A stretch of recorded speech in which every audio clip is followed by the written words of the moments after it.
Continue with chapter number 9, journal proper.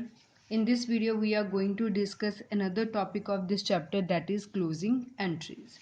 पर question start करने से पहले हम थोड़ा सा क्लोजिंग एंट्रीज के बारे में पढ़ें। क्लोजिंग एंट्रीज का क्या मतलब होता है कि जब हमारा अकाउंटिंग ईयर या फाइनेंशियल ईयर ख़त्म होता है ऑन 31 मार्च, हम अपनी बुक्स ऑफ अकाउंट को क्लोज करते हैं। सो क्लोज जब किया जाता है तो क्लोजिंग एंट्रीज डाली जाती हैं। सो बेसिकली हमारे पास कुछ फाइनेंशियल स्टेटमेंट्स होती हैं, जिसमें से एक स्टेटमेंट का नाम है trading and profit and loss account. Clear? ये हमारा एक फुल फ्लैश चैप्टर भी है, हम जो आगे डिटेल में डिस्कस करेंगे, बट इसमें हम सिर्फ क्लोजिंग एंट्रीज के बारे में पढ़ने लगे हैं। सबसे पहले हमारे पास आता है ट्रेडिंग अकाउंट। ट्रेडिंग अकाउंट ये मैंने बनाया हुआ एक फॉर्मेट। ट्रेडिंग अकाउंट क्या होता है? जो हमारी एक्चुअल में मैन्युफैक्चरिंग अकाउंट होता है, जो कंपनी के डायरेक्ट लिंक रखता है। जैसे कंपनी में ओपनिंग स्टॉक होगा, परचेजेज होंगी, डायरेक्ट एक्सपेंसेस होंगी, ये सभी ट्रेडिंग अकाउंट में जाते हैं। सेल्स होगी, क्लोजिंग स्टॉक होगा, ये सभी कंपनी के क्रेडिट साइड जाएंगे। सो ट्रेडिंग अकाउंट में सिर्फ ये 5 चीज़ें ही जाती हैं। जितना ओपनिंग स्टॉक है वो 2 वाली साइड, जितने परचेजेज हैं वो 2 वाली साइड, डायरेक्ट खर्चे हैं, डायरेक्ट खर्चों का मतलब होता है, डायरेक्ट एक्सपेंसेस का मतलब है कि जो भी हमारी प्रोडक्शन के साथ डायरेक्टली लिंक रखते हैं। बाय वाली साइड सेल्स आता है एंड क्लोजिंग स्टॉक आता है, फिर ये ट्रेडिंग अकाउंट हमारा खत्म हो जाता है। अगर इस अकाउंट को मैं फर्दर एक्सटेंड करूं तो ये वाले पोर्शन को मैं क्या बोलती हूँ? Profit and loss account. Profit and loss account में हम सारे इनडायरेक्ट खर्चे लिखते हैं, क्योंकि डायरेक्ट खर्चे तो ट्रेडिंग अकाउंट में चले गए, इनडायरेक्ट खर्चे यहाँ आ जाएंगे। इनडायरेक्ट खर्चों का मतलब होता है कि ये हमारे डायरेक्ट प्रोडक्शन के साथ रिलेटेड तो नहीं है, बट इनका कंपनी में होना बहुत ज़रूरी है। जैसे एक वॉचमैन है, अब वॉचमैन हमने रखा है अपने वेयर हाउस का ध्यान रखने के लिए, अगर वॉचमैन नहीं होगा तो चोरी हो सकती है, नुकसान हो जाएगा। सो वॉचमैन होने से सामान तो नहीं ज़्यादा बन सकता, गुड्स तो नहीं ज़्यादा बन सकती, बट वो खर्चा हमें करना पड़ेगा ताकि हम अपने गुड्स को बचा के रखें। So that is indirect expense. हम क्वेश्चन में पढ़ेंगे कि हमारे पास कैसे कैसे इनडायरेक्ट खर्चे होते हैं, और जितनी भी इनकम्स है वो बाय वाली साइड लिख देते हैं। सो ट्रेडिंग अकाउंट में सिर्फ opening stock, closing stock, purchases, sales और डायरेक्ट खर्चे जाते हैं। Then profit and loss account में सारे इनडायरेक्ट एक्सपेंसेस और इनकम्स जाते हैं। क्लियर है? फॉर द टाइमिंग आपको बस इतना ही समझना पड़ेगा, क्योंकि ये एक पूरा कंप्लीट चैप्टर है जो हम आगे पढ़ेंगे, बहुत डिटेल में चैप्टर है, बट क्लोजिंग एंट्री के लिए आपको इतना आना बहुत ज़रूरी है। So let us start with question number 5. As you can see, question number 5 is following trial balance of Bharadwaj Electrical as on 31st March 2020 pass the closing entry. आपको Bhardwaj electricals की एक ट्रायल बैलेंस गिवन है, हम trial balance वाला chapter भी पढ़ेंगे। इसमें आपको कुछ लेजर अकाउंट के बैलेंसेस गिवन है। हमने इतना तो पढ़ा ही, सबसे पहले जर्नल बनता है, फिर लेजर बनता है, फिर लेजर से ट्रायल बैलेंस बनता है, और फिर ट्रायल बैलेंस से आगे ट्रेडिंग प्रॉफिट लॉस अकाउंट बनता है। ठीक है, ये ऐसे सीक्वेंस में चलता है, और आपको ये सभी आइटम्स के बैलेंसेस गिवन है, और आपको बोला गया है कि आपने क्लोजिंग एंट्रीज डालनी है। हमें बस इतना करना है कि हमें ध्यान में रखना है कि कौन सी एंट्रीज ट्रेडिंग अकाउंट में जाती हैं, कौन सी entries profit and loss account में जाती हैं।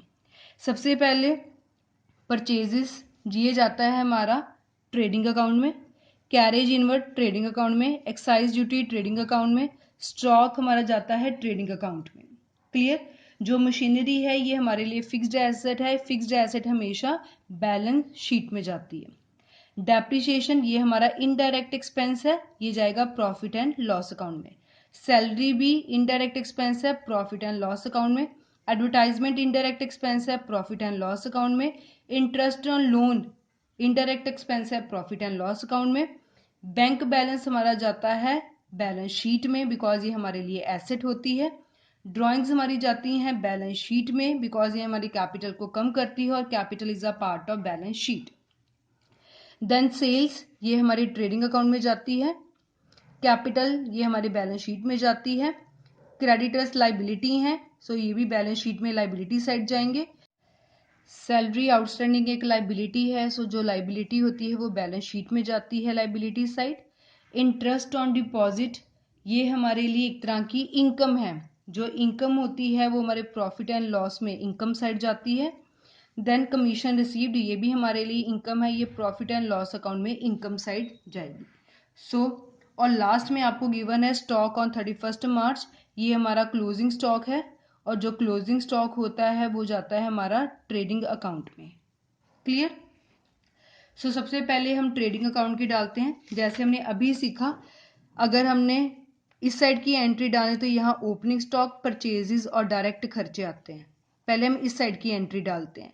ये trading and profit and loss account की एंट्री है। सो इसको कैसे लिखा जाएगा?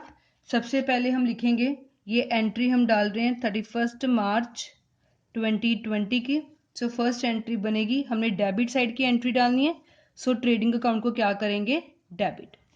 हमने यहाँ सीखा ना कि हम डालने लगे हैं ओपनिंग स्टॉक, परचेजेस और डायरेक्ट एक्सपेंसेस। ये ट्रेडिंग अकाउंट है हमारे पास। इस ट्रेडिंग अकाउंट की हम डेबिट साइड एंट्री डालने लगे हैं, तो ट्रेडिंग को क्या करना पड़ेगा? डेबिट करना पड़ेगा। और अंदर वाली आइटम्स को क्या करना पड़ेगा? क्रेडिट। जैसे हमने लिख लिया सबसे पहले ओपनिंग स्टॉक, फिर क्वेश्चन में हमें परचेजेस भी गिवन है, हमने परचेजेस भी लिख ली, और डायरेक्ट खर्चा हमारे पास गिवन है एक्साइज ड्यूटी और कैरेज इनवर्ड। सो दो ही डायरेक्ट खर्चे हैं, सो दोनों हमने लिख लिए, carriage inward account to excise duty. इसके अलावा ट्रेडिंग अकाउंट में टू वाली साइड और कोई भी आइटम नहीं आती। ओपनिंग स्टॉक आपको गिवन था 32,000, परचेजेस गिवन थी 2,10,000, कैरेज इनवर्ड गिवन था 4,000 और एक्साइज ड्यूटी थी 6,000। सभी को प्लस किया तो ये आपका ट्रेडिंग का बैलेंस आ गया 2,52,000। डेबिट और क्रेडिट इक्वल होगी। हमने एंट्री डाल दी, being direct expenses charge to trading account. Single line लगाकर एंट्री क्लोज। देखो ये एंट्री कैसे डालेगी, हम ट्रेडिंग अकाउंट के डेबिट साइड डाल रहे हैं, इसलिए हमने ट्रेडिंग अकाउंट को क्या किया? डेबिट, और अंदर वाली आइटम्स को क्या कर दिया? क्रेडिट। अब हम डालने लगे हैं सेकंड एंट्री ट्रेडिंग अकाउंट के क्रेडिट वाली साइड। सो ट्रेडिंग अकाउंट को क्या करूंगी? क्रेडिट करूंगी, और अंदर वाली आइटम्स को क्या कर दूंगी? डेबिट। यहाँ सिर्फ सेल्स और क्लोजिंग स्टॉक आता है, और अगर क्वेश्चन में देखें तो हमें सेल्स भी गिवन है और हमें क्लोजिंग स्टॉक भी गिवन है। तो इसकी एंट्री क्या बन जाएगी? Sales account debit, closing stock account debit to trading account. Sales आपको गिवन है 2,70,000, क्लोजिंग स्टॉक आपको गिवन है 55,000, दोनों को प्लस किया तो ये आपके पास आ गया 3,25,000। Debit must be equals to credit. लिख लिया, being sales and closing stock transferred to trading account. Single line लगाकर एंट्री क्लोज। फाइन। एक बारी मैं दोबारा ओवरव्यू देने लगी हूँ, ध्यान से देखना। जब भी हमने कोई एंट्री, देखो ये पहली बार, ये इतना अकाउंट जो हमने सीखा है ये ट्रेडिंग अकाउंट से रिलेटेड है। सो अगर आप ट्रेडिंग अकाउंट के डेबिट साइड एंट्री डाल रहे हो तो ट्रेडिंग अकाउंट को क्या करना पड़ेगा? डेबिट, और अंदर वाली आइटम्स को क्या करना पड़ेगा? क्रेडिट। जैसे हमने यहाँ किया, ट्रेडिंग को कर दिया डेबिट और अंदर वाले आइटम्स को क्या कर दिया? क्रेडिट। सिमिलरली अगर आप क्रेडिट साइड की एंट्री डालने लगे हो तो ट्रेडिंग अकाउंट को क्या करना पड़ेगा? क्रेडिट, और अंदर वाली आइटम्स को क्या करना पड़ेगा? डेबिट। सो सेकंड एंट्री डाल दी, ट्रेडिंग अकाउंट को कर दिया क्रेडिट और अंदर वाली आइटम्स को क्या कर दिया? Debit. Debit must be equals to credit किया और नरेशन लिख के एंट्री को कर दिया क्लोज। मूविंग फर्दर, अब हमने प्रॉफिट एंड लॉस अकाउंट की एंट्री डालनी है। सो ये आपका बन गया प्रॉफिट एंड लॉस अकाउंट। अगर प्रॉफिट एंड लॉस अकाउंट के डेबिट साइड आपने इनडायरेक्ट खर्चे दिखाने तो प्रॉफिट एंड लॉस को हम क्या करेंगे? डेबिट, और अंदर वाली आइटम्स को कर देंगे क्रेडिट। सो एंट्री बन जाएगी। अब ये सारे आपके पास इनडायरेक्ट खर्चे हैं जो प्रॉफिट एंड लॉस अकाउंट में जाते हैं, like depreciation, salary, advertisement expense and interest on loan. Clear है? तो इसको अब हमने डेबिट साइड दिखाना है। क्लियर? तो प्रॉफिट एंड लॉस अकाउंट को डेबिट करेंगे और अंदर वाली आइटम्स को क्या कर देंगे? क्रेडिट कर देंगे। अब ये आपके पास जर्नल एंट्री बन जाएगी, profit and loss account debit to, सबसे पहले खर्चा डेप्रिसिएशन गिवन है, डेप्रिसिएशन की अमाउंट है आपके पास 24,000। देन आपको गिवन है salaries account, so salary account लिख लिया आपके पास है 35,000। फिर आपको गिवन है एडवर्टाइजमेंट अकाउंट, एडवर्टाइजमेंट की वैल्यू है 16,000। देन आपको गिवन है इंटरेस्ट ऑन लोन, ये भी लाइबिलिटी है, सो खर्चा है। इंटरेस्ट ऑन लोन अकाउंट, सो इसको लिख लिया 2300। सो जितने भी खर्चे थे वो लिख लिए, टोटल आ गया 77,300।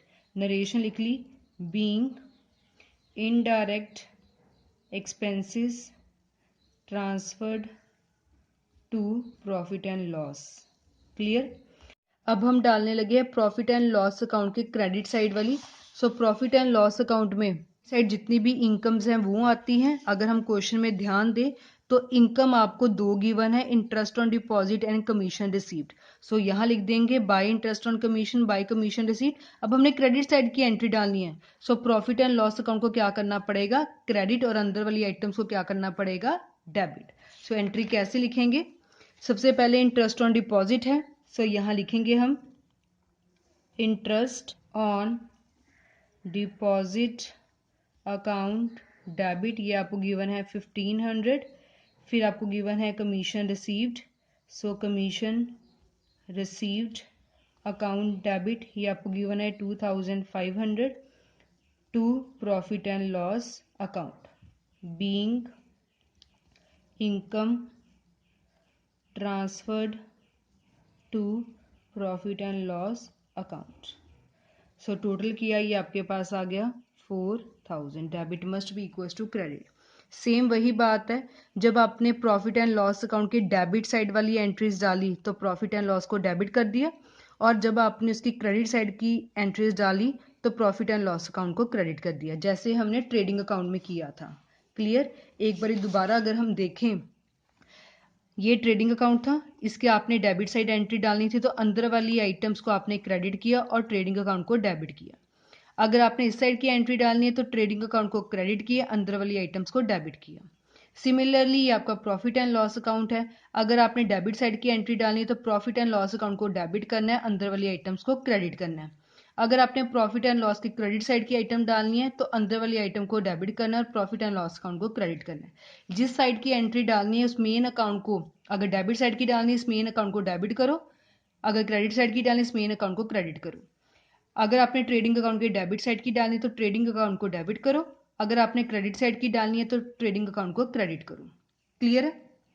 सो अब हमने क्वेश्चन में सब कुछ देख लिया, ट्रेडिंग अकाउंट भी डाल दिया, प्रॉफिट एंड लॉस अकाउंट का भी डाल दिया। एक हमारे पास बैलेंस शीट की नहीं हम डालेंगे क्योंकि वो तो डायरेक्ट ही जाता है। एक आइटम हमारे पास रह गई है ड्राइंग्स।